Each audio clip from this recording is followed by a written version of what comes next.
Hi అండి. One property one venture. మీలో ఎవరైనా కొత్తగా ఇల్లు కట్టుకోవాలనుకుంటే ఇంటికి ఐరన్ ఎంత పడుతుందో తెలుసుకోవాలంటే చూడండి. ఇప్పుడు మనకి బిల్డింగ్ వచ్చి 30x50 మెజర్మెంట్ అనుకుంటే 1500 ఎస్ఎఫ్టీ వస్తుందండి.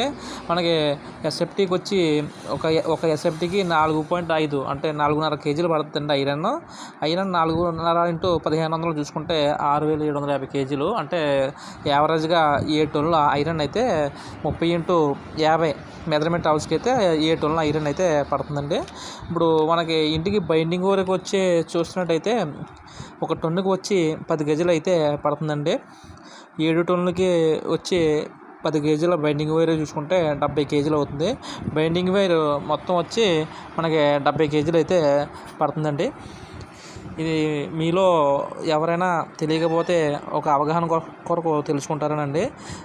మీకు ఈ వీడియో నచ్చినట్టయితే చిన్న లైక్ అయితే చేయండి. నమస్తే అండి.